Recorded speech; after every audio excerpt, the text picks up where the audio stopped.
Tonight's edition of Weekend File. We thank you for choosing to stay with us on this platform. Few weeks ago, we had a program on flood forecast when scientists announced the likely areas to be affected by flood. The predictions are substantially correct, going by flood disasters across the nation. It is now apparent that flooding is becoming an increasingly severe and more frequent in Nigeria, and the impact is more felt by the urban poor and those of them in the rural communities in such a way that recovery is unlikely to be achieved without material cost. From available data, 27 people are reported to have died, while 8,565 houses have been destroyed by flood in over 7 states of the Federation and may still be counting. In Kano, 18 people died and 5,300 houses were affected. Nasarawa lost 6 people and 150 houses. In Gombe, 2 people lost their lives, while Benue State lost 1 life to flooding. 52 houses were destroyed in Sokoto, 302 in Adamawa, and 215 destroyed in Ibadan. Just yesterday, flood devastated many areas in Akwa Ibom State, including roads under construction. And so tonight, we'll highlight effects of this year's flooding in Nigeria and efforts being made to cushion this natural hazard, often described as the most recurring, widespread, disastrous, and frequent. My name is Kirian Umayo. Join us on Weekend File platform, your source of critical analysis of crucial matters affecting our lives. And up ahead now is the news on the hour. The 6th Tokyo International Conference on African Development has opened in Nairobi, Kenya, with a pledge by the Japanese government to invest at least $30 billion in Africa's future in the next 3 years. Prime Minister Shinzo Abe announced this while addressing participants at the event, which provides African leaders the opportunity to present their own partnership with Japan to realize it. State House correspondent Adamu Sambo reports. Attending for the first time since coming to power, President Muhammadu Buhari joined over 30 other African leaders at the conference aimed at mobilizing global support for Africa's development through the promotion of dialogue, collaboration, and voluntary initiatives amongst a wide range of actors. Japanese Prime Minister Shinzo Abe, who delivered a keynote address at the event, expressed the conviction that Africa's socio-economic transformation is central to global stability and prosperity. To this end, he promised that in the next 3 years, Japan will invest $30 billion in developing quality infrastructure, building resilient health system, as well as laying the foundations for peace and stability on the continent. He said quality as the strength of Japan will be used to empower at least 10 million people, ensure that 2 million others have access to basic healthcare services, and techniques of rice cultivation transferred to 60,000 farmers for food security. The partnership connecting Japan and Africa has entered really a mutually beneficial stage. Japan's pledges I am introducing now will also benefit both of us, Africa and Japan. Today's new pledges enhance and further expand upon those launched 3 years ago. The motive here is quality and empowerment. Both the chairman of the African Union, President Idris Deby of Chad, and President Uhuru Kenyatta of Kenya applauded the Japanese government for prioritizing Africa's agenda and using a pragmatic development paradigm and modalities to bring concrete results to support development and stability. Together, we must ensure that the global trade and governance system is supportive of African enterprise and our people's aspiration to prosper. There were goodwill messages from the United Nations, World Bank, African Union Commission, and the UNDP. Together, we can ensure that no one and no African is left behind. What will be called Nairobi Declaration is expected at the end of the conference that will commit the participants to some very specific deliverables that will be easy to assess at the end of the next 3 years. From Nairobi, Kenya, Adamu Sambu, NTA News. President Muhammadu Buhari says Nigeria will diligently ensure full rehabilitation of victims of Boko Haram and find lasting solutions to combat threats of terrorism in the country. President Buhari was speaking at the opening of the 6th Tokyo International Conference on African Development. Again, Adam Sambo has more reports.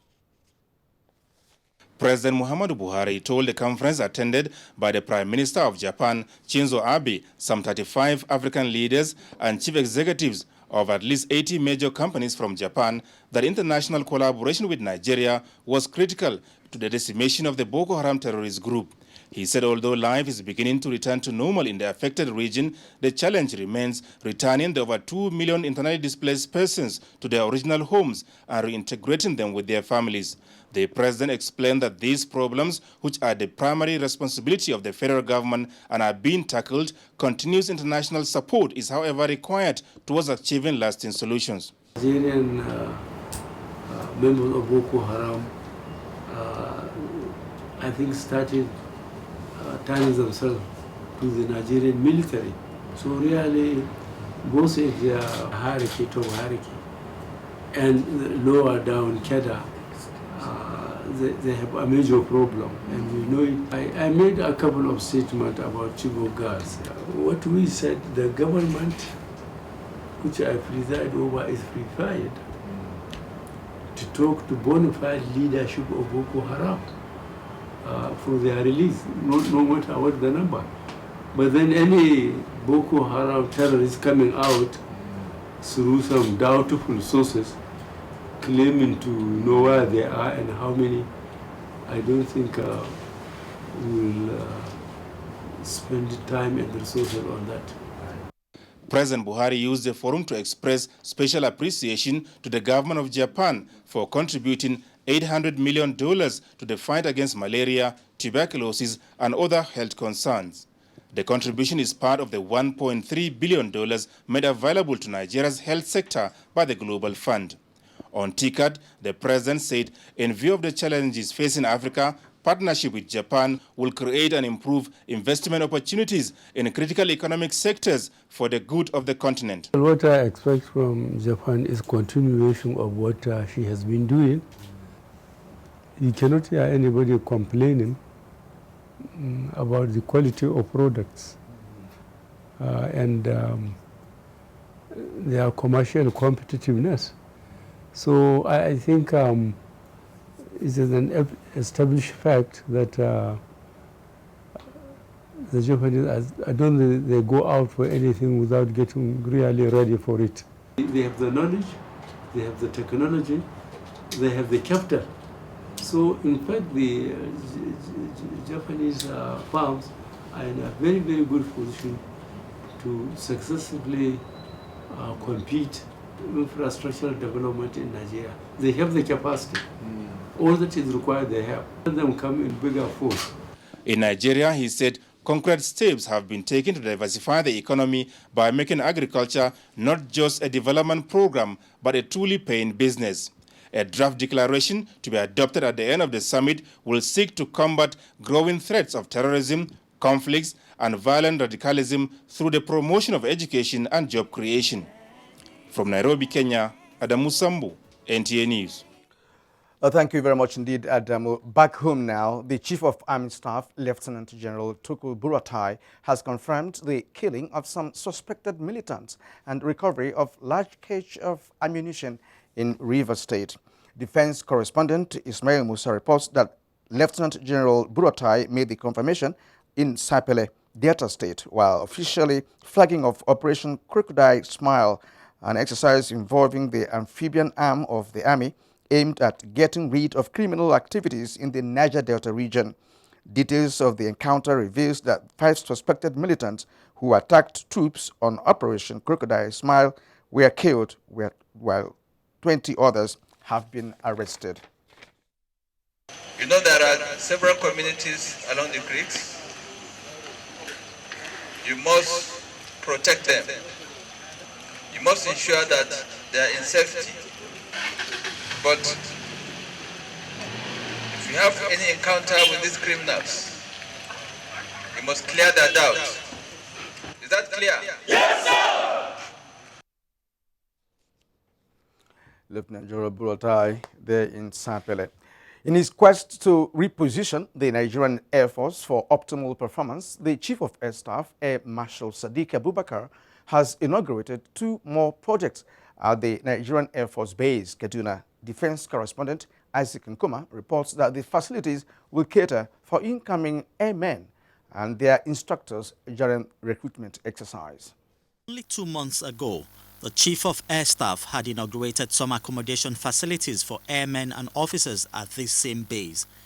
This new edifice at the Ground Training Center is to accommodate the instructors who will be churning out more personnel for the Nigerian Air Force.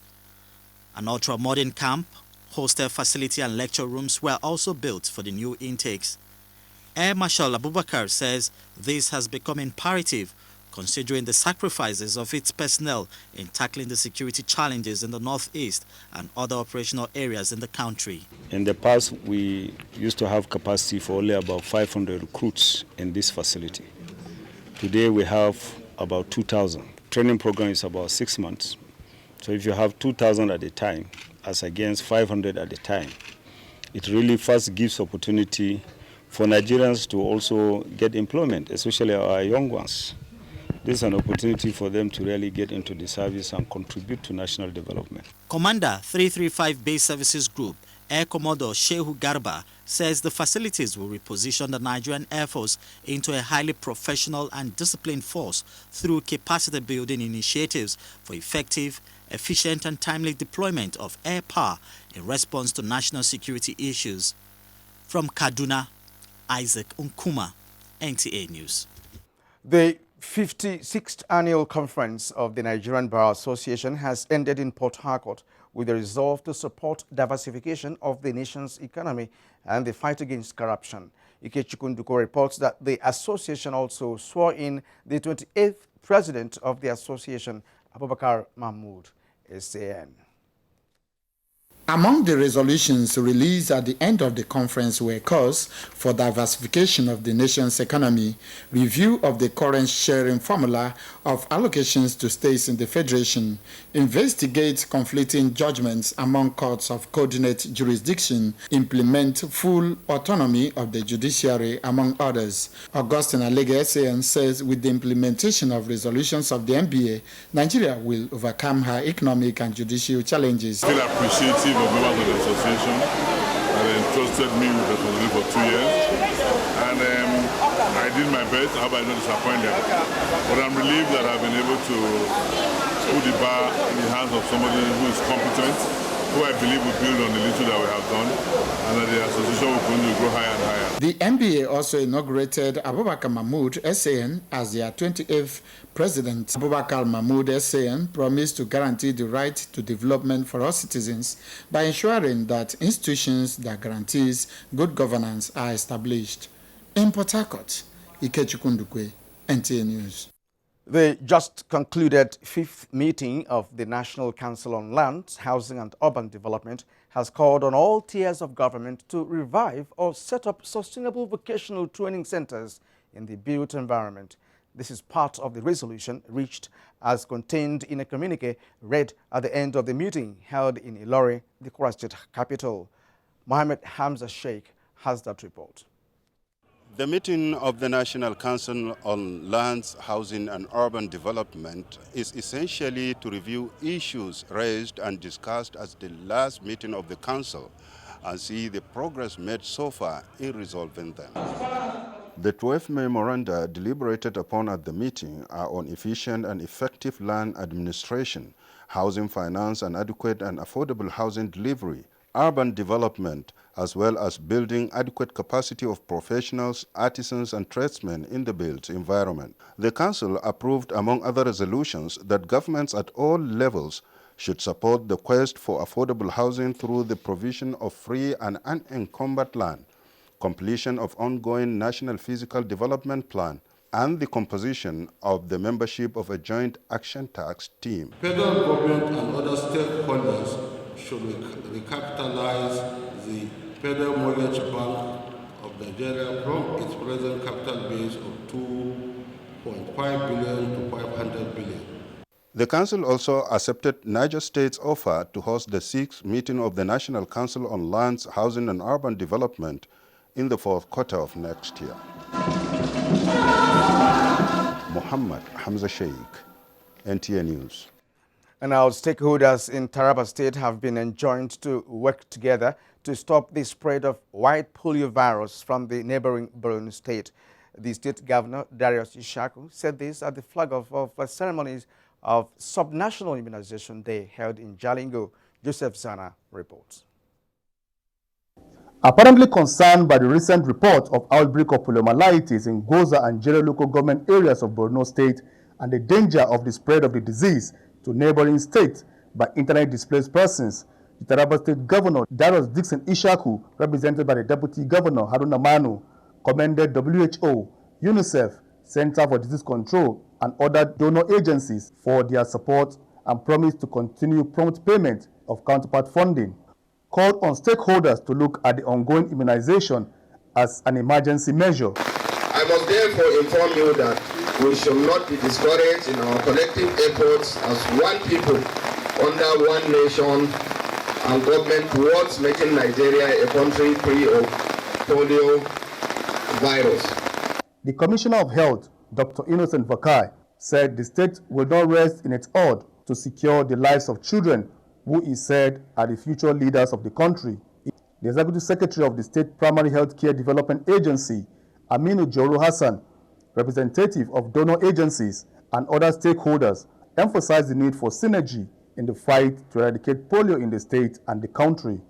In Jalingo, Joseph Zanagambo, NTA News. Protecting cultural heritage dominated presentations at the second plenary session of the 2016 Edinburgh Cultural Festival Summit in Edinburgh, Scotland, where speakers shared their experiences on the threat posed by historical heritage around the world. Anthony Forson reports. With the hindsight of their background and the reality on ground in their home states and other world bodies working for the preservation of such heritages, they all spoke in this line. Place culture at the core of international development. Culture has to be seen and to become an asset to development rather than a further unwanted drain on already limited resources. Aleppo is one of the most important World Heritage Cities in the world. Unfortunately, now Aleppo, like Warsaw City in the 1944.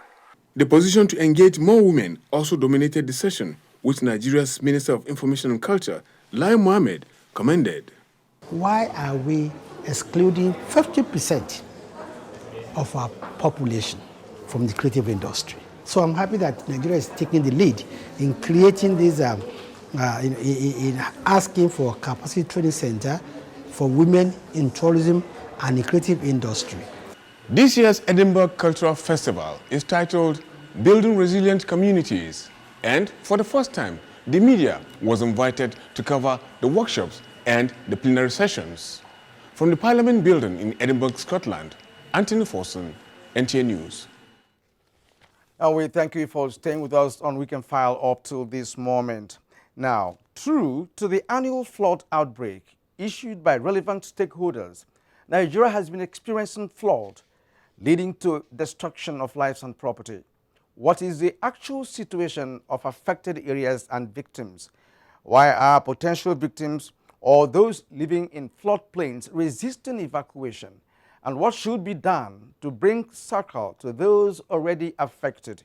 Remain with us for a closer look at the issue. This is Weekend File, your weekend companion. Successful political change must begin to improve people's daily lives. That is the democracy dividend Nigerians have waited for. But no one should expect that all the damage done over a generation can be undone in a year. Real change demands perseverance and patience. It demands openness to honorable compromise and cooperation. It demands support on a constant basis from the people of Nigeria and from your friends abroad. That does not mean being patient with corruption or injustice, but to give up hope because change comes slowly would only be to hand a victory to those who do not want to change at all. Remember something we Americans have learned in over 224 years of experience. with democracy. It is always and everywhere a work in progress.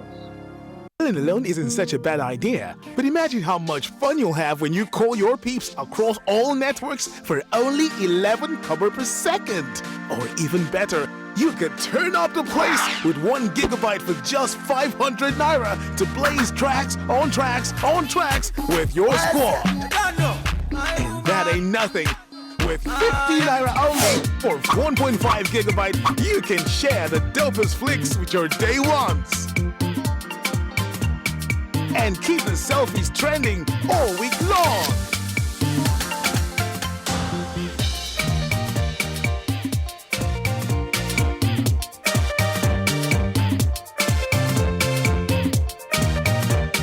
Still wondering why the flyers keep on fleek on Airtel Smart Drive?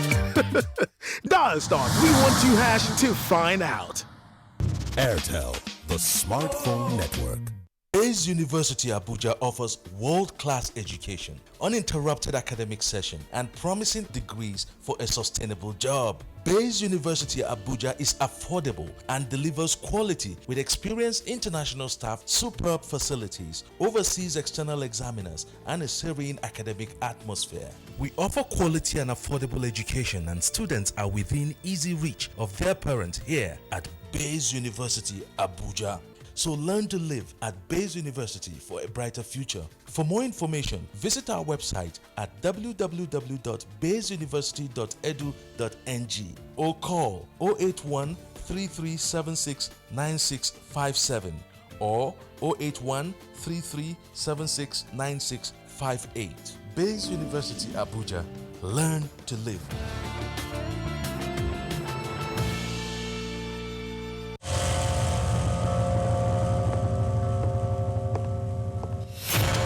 A famous boxer once said, "The fight is won long before you step into the ring." It takes massive investment, dedication, planning, and during fierce competition, never backing down. In 2005, Glow invested in the world's only privately owned undersea data cable, then connected this to its extensive fiber optic network throughout Nigeria, which seamlessly delivers flexible and affordable data plans for everyone, making Glow Nigeria's largest data network in new subscriptions. You see, it's not what you step into the ring with that makes you the master. It's everything you did to get you there. Enjoy our new data overload. Double your data on every plan, like 6 gigabytes for 2,000 naira, 12 gigabytes for 3,000 naira, and 24 gigabytes for 5,000 naira. Dial *777# to select a plan. The largest data network, Glow, Grandmasters of Data.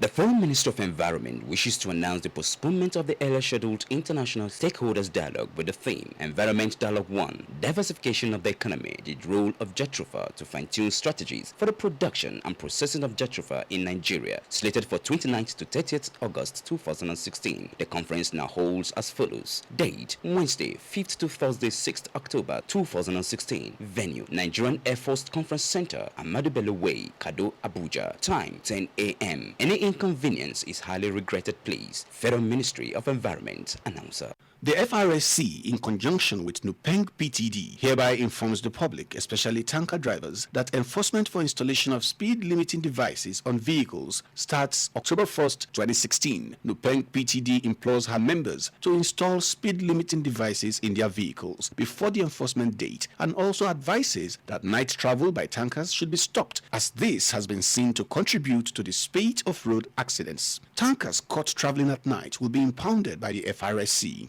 This message serves as a warning. Drive safely always. Respect all road users. Remember, speed kills.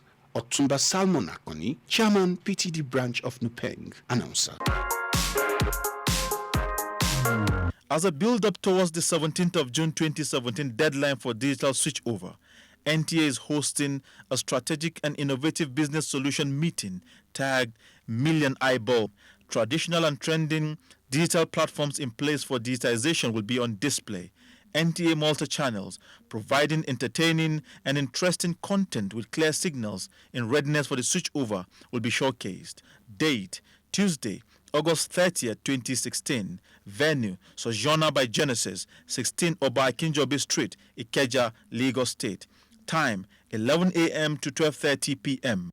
NTA, the largest network in Africa. Do you know that 2.5 million children in Nigeria are malnourished, and about 500,000 are likely to die yearly if nothing is done? To combat this public health emergency, Her Excellency Aisha Muhammad Buhari initiated Get Involved, a component of a future assured project to fight malnutrition in children, especially those at the internally displaced people's camp. The launch of the Get Involved project is an opportunity for all Nigerians to lend their support to this noble cause. The pre-launch of Get Involved project is from 29th August to 2nd September 2016. Time 9 a.m. to 5 p.m. daily. Venue International Conference Center, Abuja. Launching holds on Saturday, 3rd of September 2016. Time 10 a.m. Venue International Conference Center, Abuja. For more details, email programs@futureassured.org.ng. Get involved and save the life of a Nigerian child today. Thank you for staying with us. Barely 2 months ago, the 2016 annual flood outbreak was made public. Over 27 lives have been lost and 6,217 houses destroyed across the country. Can this really serve as a lesson to other states on the high-risk table? What is the fate of those over 6,000 displaced persons? Let's now join Mayor Ogidi. The flood outlook nationwide shows that 34 out of the 36 states in Nigeria will be affected by the 2016 flood. Out of the 34 states, 15 are at high risk, mostly along the River Niger, and the frustration that comes with flood has started manifesting. Kano, Yobe, Nasarawa, Adamawa, Benue, Ebonyi, Zamfara, Sokoto, and Gombe states are already being affected by the flood, with lives lost and others now counting losses. I went to buy drugs and we have been communicating with my wife. Suddenly, I can't get her again, but later learned of the flood. We decided to rush in this morning to ascertain the extent of damages and the number of people that lost their lives. That is how pathetic the situation mostly in the northern part of Nigeria, but recent events in the southern part of the country have announced the devastating presence of the flood as a major road under construction in Akwa Ibom State on Thursday this week was washed away by the ravaging flood. Luckily, this is not where people live. Otherwise, they would have had to run away with everything they've got. This water, with the sort of force you've seen here, has risen already 2 meters in height. Bearing in mind that river flood is to some extent beyond human control, but much can be done on urban flooding. So, states such as Bayelsa, Anambra, Cross River, Akwa Ibom, Rivers, and Nasarawa are embarking on clearing of drains. On a more cheering note, Kogi and Niger states have refurbished the structures built for 2012 flood victims to provide shelter for the people should the riverbanks overflow. But how ready are the victims to move to such homes provided by the government? How tired, we cannot leave the building. We suffered for it. We have to see what is pursuing us before we left. If that thing that happened in 2012 could happen to a man twice in his lifetime, I don't think the man will survive. Because as I am here now, I can't sleep. I'm not sleeping because we are hearing that the flood is coming. Drawing from the 2012 flood experience, experts are appealing to the federal, states, and local government councils to embark on massive grain reserve measures to avoid famine. I now take you back to Kiran Omayo in the studio for situation report in some parts of the country on the flood issue. I am Mayor Ogidi. Thank you very much indeed, Mayor, for that background report. And that goes to show exactly what we're going to see in other parts of the country, considering the outbreak, really, of the flood across the nation. Now, no fewer than 8 persons lost their lives to flooding this year in Nasarawa State, with many more communities in flood-prone areas at the risk of impending disaster. Joshua Ojito reports on measures taken by relevant stakeholders to mitigate the effect of flooding as the rains intensify. Nasarawa State is located in the Benue River Basin with 4 of its local governments bordering the River Benue fringes, thus making the state more prone to river flooding year in, year out, especially at the peak of rainy season. It was also gathered that human activities and overflow of inland rivers are some of the causes of urban flooding in the state. Intensity of rainfall concentrated within 3 months of the year, coupled with the overtopping of Lado Dam. So far, several communities in Lafia East Development Area and Karuluku Government Council of the state were the recent victims of flooding, leading to loss of lives and property, the situation which was attributed to indiscriminate buildings along waterways. We'll be able to relocate to an airplane because this field is very dangerous. If government can assist and at least compensate our damages and then give us another area to come and stay. We will give certain setbacks. Any house that falls within the setback may have to be relocated. We will try to see what we could do to assist those occupants of those houses. Educate the people at this risk area or these vulnerable people of the impending flood, what they should do. Other interventions of the state government to mitigate effect of urban flooding in the state are construction of drainages on waterways and evacuation of waste on blocked drainages. The ministry is trying to liaise with the Federal Ministry of Environment to install what we call an automated flood early warning instruments in those settlements that are within the fringes of Benue. In Lafia, Joshua Ojito reporting for NTA Weekend File. About 5,300 houses and farmlands were said to have been destroyed in Kano from June to August this year due to flooding. Mohamed Babasani reports that already state government has intervened by giving succor to the victims. Statistics from Kano State Emergency Relief and Rehabilitation Agency indicates that on the 8th of June, 278 houses, farmland and 745 victims affected in Kiru. 2 weeks after, another flood affected communities in Garum Malam and Warawa, and 84 victims were displaced. Bebeji, Kiru and Dawakyun Kudu had to bow to the forces of nature as farmlands and houses were also touched. Warawa, 84 victims were assisted. We are now preparing to pay them. We were given 2.9 million because their case is so pathetic. The State Commissioner for Environment, Ali Haruna Makola, says government has mapped out strategy on how to contain flood in the state. We have completed 80% of the desiltation of these drainages. And if that project is not done, I'm sure you see flood everywhere in the city. Government and other stakeholders in the state have been putting effort to see assistance has been given, assessment has been taken to see how possible they can be assisted.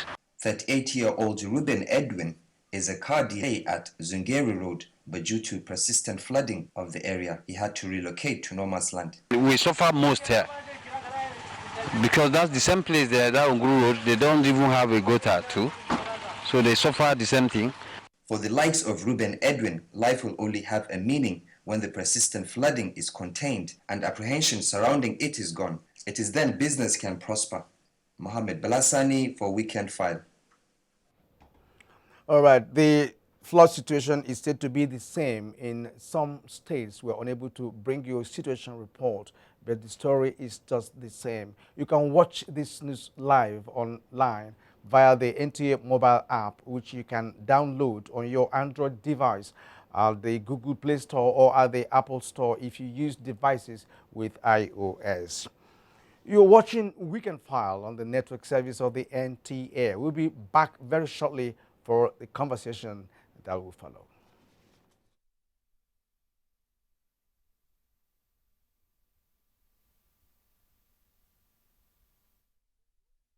Across all networks for only 11 kobo per second.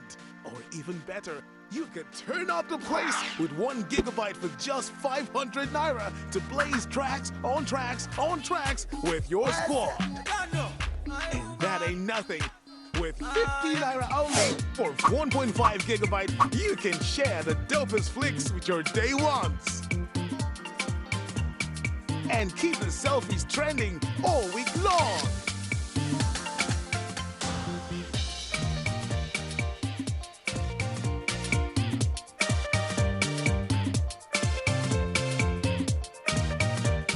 Still wondering why the flyers keep on fleek on Airtel Smart Drive? Dial *312# to find out. Airtel, the smartphone network.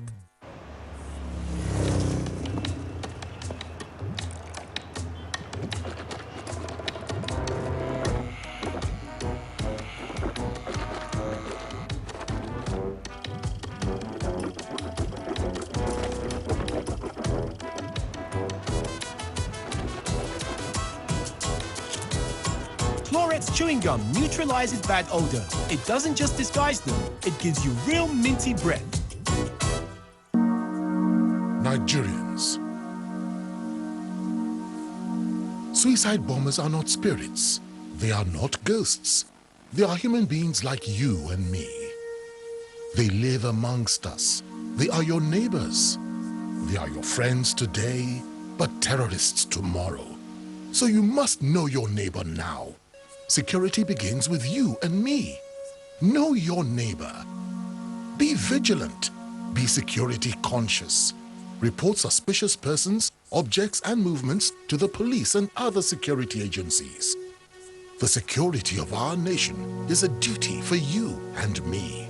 If you see something, say something. Nigeria, unite against terrorism.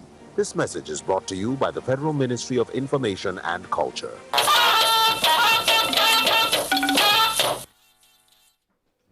You're welcome back. I'm now joined by Mr. Moses Beckley, the Director General, Nigeria Hydrological Services Agency, to discuss the issues. You're welcome to Weekend File for the second time in the series of our program on flood. Now, you were here some weeks ago at the very period we did the forecasting and, of course, issuing out warning signs and all of that. Today, the flood is here with us. Now, beyond just warning, what else can one do to prevent flooding in this country? Yeah, thank you so very much. I should use this platform to thank the NTA for this effort in trying to get our people sensitized and informed. And I think this is really working out. And I think this is just a continuation of this effort. I say kudos to NTA. Now, to your question, a lot beyond, though you said, you know, beyond sensitization, what can still be done? Well, sensitization alerts must continue to go on, you know. That is very important, which is part of what we're doing now. But beyond that, of course, by now, there are some non-structural and structural measures that could be put in place. Now, one of such non-structural measures is the alert and sensitization. Now, the other one, of course, is to have floodplain mapping or flood vulnerability maps, which, of course, will tell where could be prone to flooding, so that people wouldn't have to go there to do any settlement. Now, for the structural measures, of course, barriers, levees, retaining walls could be constructed to prevent the water from, you know, going to places where ordinary shouldn't get to. Now, the other thing, of course, is right channels, adequate channels or drainage system should be constructed. We've been saying this over and over again. And where they are constructed, they should not be blocked, you know. And then, of course, reservoirs can be constructed. For example, dams of different categories. It could be large dam, it could be medium, it could be small, depending on the capacity, say of the state, of the federal, or and so on. And then, of course, artificial lakes, for example, such reservoirs that could be constructed. The examples which we find here in Abuja. the silting of some of these reservoirs which have been there over many years, as well as channels of rivers which are heavily silted and should be desilted so that, if you like, dredged, so that the capacity of these channels can be increased to allow for more volume of water to be conveyed. Of course, the other thing that can be put in place is an integrated, of course it's already in place, integrated flood management, in the sense that the federal government has done well by establishing sister agencies like Nigeria Hydrological Services Agency, the Nigeria Meteorological Agency, NEMA, even the National Orientation Agency. And they have specific roles which of course can help, you know, to mitigate flooding. Now, it is also important to mention that there is regional cooperation, you know, because we have some transboundary waters like the River Niger, the Benue, talking about the Niger Basin Authority and the Lake Chad Basin Commission. So these are platforms through which you know, it can be prevented, or you know, try to prevent it, because we know that the flood issue is not peculiar to Nigeria. It's across the globe, even the US, the Europe, and elsewhere. And these are countries where you have well-constructed drainages, you know, and all of that. Yet when the flood comes, you know, it devastates all of that. In any case, our own could be different because we don't have the same terrain with such countries. Now, one controversial aspect of all this is the issue of relocating the victims, and well before the flood. And if you listened to one young lady there, she said that she had to wait and see what is pursuing her before she begins to leave. And in flood situations, if one has to wait to see what is pursuing him or her, the flood would have been there with you, because it doesn't give any sign, it just moves. So in that connection, why are people resistant to be relocated? And what can be done about that? Well, permit me to just veer to the earlier statement that, well, of course, flooding is happening the world over, and sometimes the reasons are the same, because it could be as a result of inadequate drainage system. It could be as a result of people erecting structures very close to floodplain areas. It's just people are largely the same the world over. So now, to the issue of people not wanting to leave until they see danger, I think one should have expected that once bitten, twice shy should be the situation. But unfortunately, that is not the case here. People can be very, very, unfortunately, stubborn. But where life is involved, that shouldn't be the case.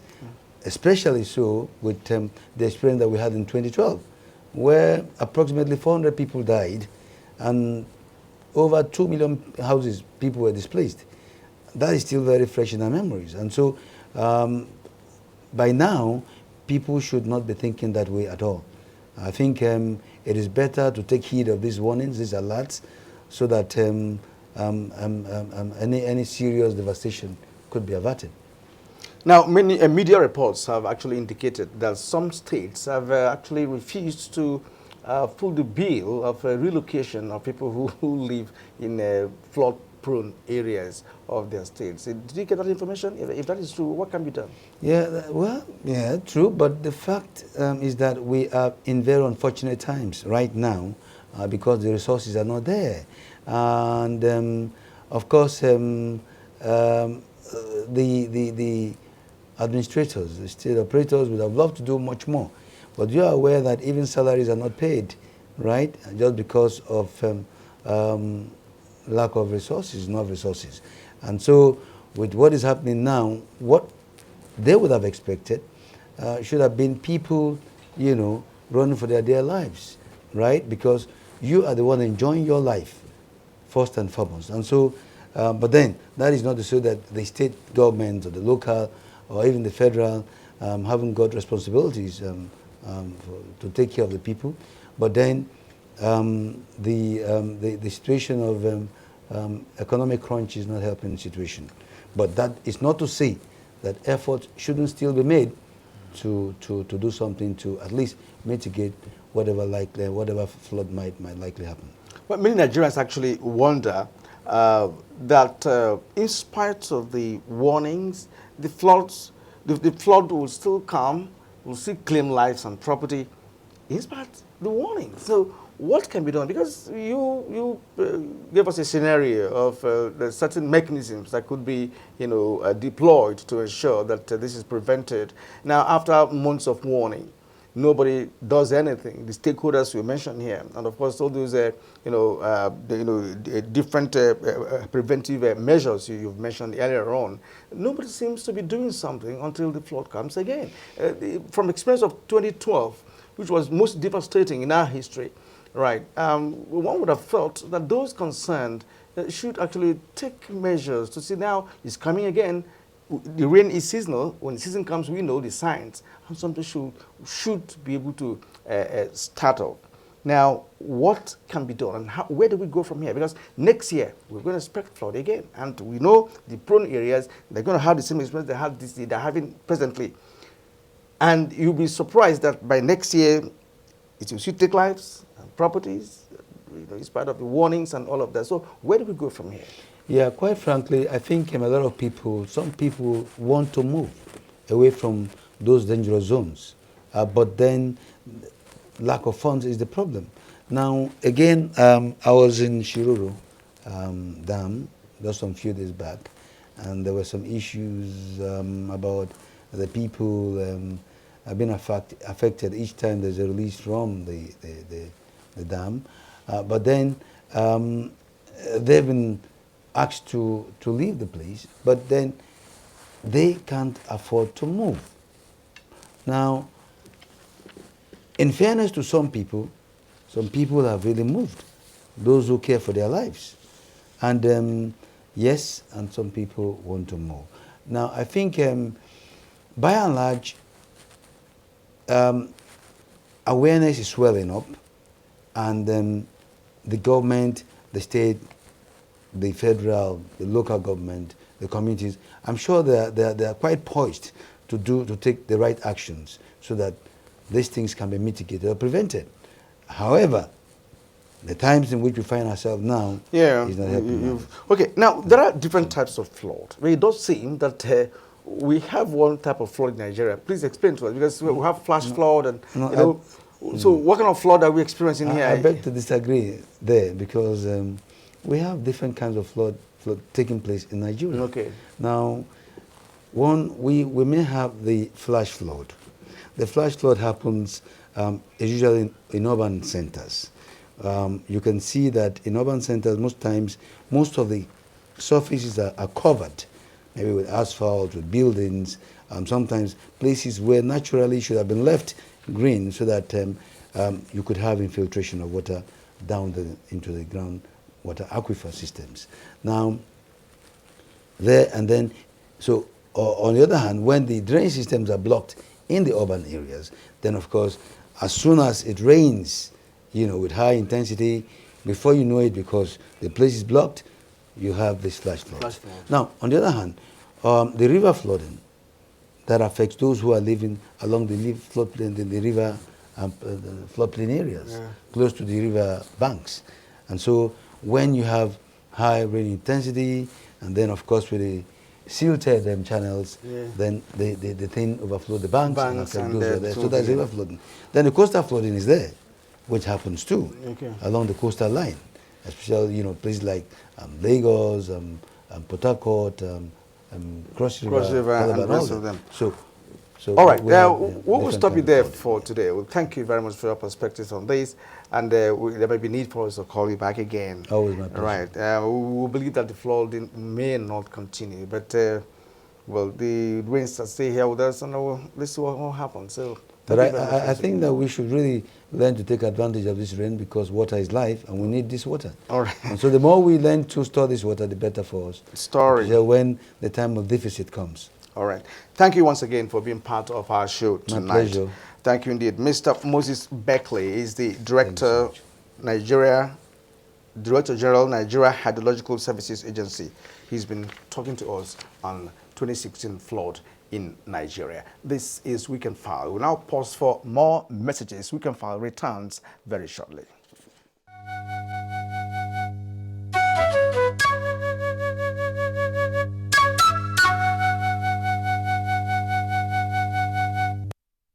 If we have lost the opportunity of 15 years, let us no longer lose any opportunity for the future. Our alternative is agriculture immediately and solid minerals.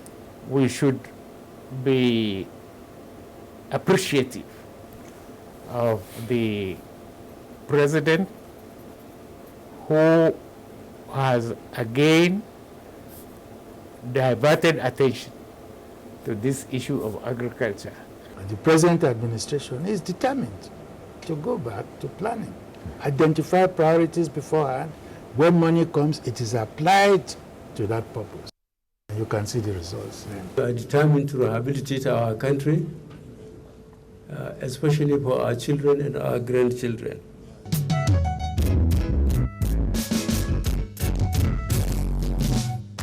It's truck month at Ford, and we've got a Ranger just for you, Vincent. Here's the Workhorse 2.5 petrol single cab with free Ford Protect, a 4-year, 120,000-kilometer service plan. Or the 2.5 petrol-based double cab with 800mm water wading capability, available in manual transmission and with free Ford Protect. So while stocks last, visit Koscharis Motors today. Because, wait for it, thanks Vincent, we've got a tough Ford Ranger just for you.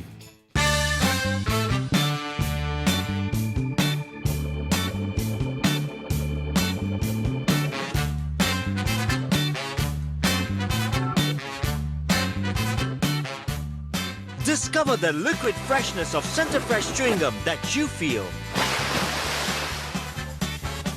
And others too. Center Fresh. Trust the freshness. The production, distribution, and sale of counterfeit and fake drugs is a corrupt practice and a crime against humanity. This has informed several measures and strategies to combat fake drugs, including introduction of anti-counterfeiting cutting-edge technologies to detect fake drugs on the spot. These technologies are being deployed to all the states across the Federation, as well as the internally displaced people's camps. The President, Muhammadu Buhari, and his team are committed to this fight. The federal government of Nigeria, in line with its anti-corruption agenda and posture, will fight a total war against fake drugs and other unwholesome regulated products in order to ensure that Nigerians remain healthy and well. Lend your support and join NAFDAC to rid the country of fake drugs and unwholesome regulated products. NAFDAC, safeguarding the health of the nation. On sports now, criticisms continue to thrill Nigerian boxers' poor representation in Rio as Irish businessman alleged to have been behind Olympic ticket touting